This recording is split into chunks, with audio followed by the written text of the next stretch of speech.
কি করছো স্নেহা? বসে আছি। এই শোনো, ভ্যালেন্টাইন্স ডে তো চলেই আসলো। কি প্ল্যান তোমার? হ্যাঁ, আমার অনেক প্ল্যান আছে ভ্যালেন্টাইন্স ডে নিয়ে। তুমি টেনশন করো না। আচ্ছা, আমি তো অনেক এক্সাইটেড।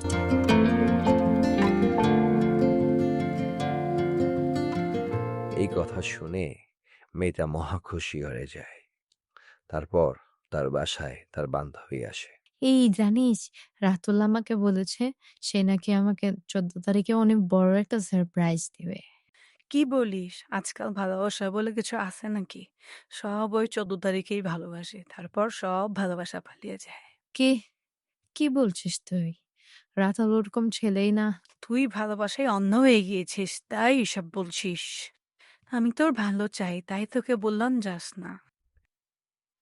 বান্ধবী চলে যাওয়ার পরে মেয়েটা চিন্তায় পড়ে যায়, কিন্তু ছেলেটাকে কিছুই বলে না। দেখতে দেখতে সব ডেগুলো পার হয়ে যায়। তার ডেগুলো পালন করে ফোনের মাধ্যমে। ছেলেটা ব্যস্ত থাকায় তারা দেখা করতে পারে না। অবশেষে চলে আসে ভ্যালেন্টাইন্স ডে।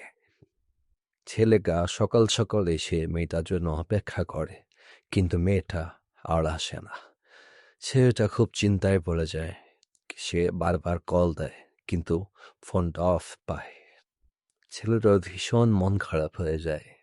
সে অনেক কিছু ভেবে রেখেছিল, কিন্তু কিছুই হল না।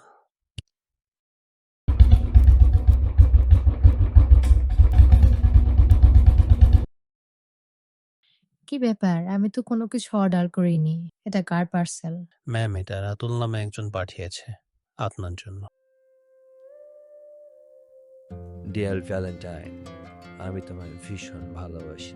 জানি না কেন তুমি আজ আসলে না, জানি না কেন তোমার ফোন অফ।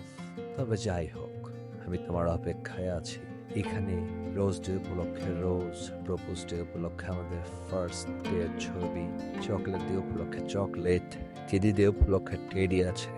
হাগ আর কিস ডে, এদিন তো আমরা সেদিনই পালন করবো, যেদিন আমি তোমায় হালাল ভাবে পাবো। আমি মনে করি আমাদের ভালোবাসার সম্পর্কে প্রতিদিনই ভ্যালেন্টাইন। তবে আজ যেহেতু স্পেশাল ডে, তাই আজ এই ভ্যালেন্টাইন ডেতে আমি তোমায় প্রপোজ করতে চাই। Will you marry me? উত্তরটা আমাকে সামনাসামনি দিও। আমি তোমার অপেক্ষায় থাকবো। আমি সরি, আমি তোমাকে ভুল বুঝেছি। আমি তোমাকে বিলিভ করতে পারিনি। আমার বান্ধবী আমাকে ভুল বুঝিয়েছে। আমি তোমাকে অনেক ভালোবাসি। রাতুল, আমায় মাফ করে দাও। তোমাকে এত ভালোবাসার পরও তুমি আমায় ভুল বুঝলে। অবশ্য ভুল বোঝাটাও স্বাভাবিক।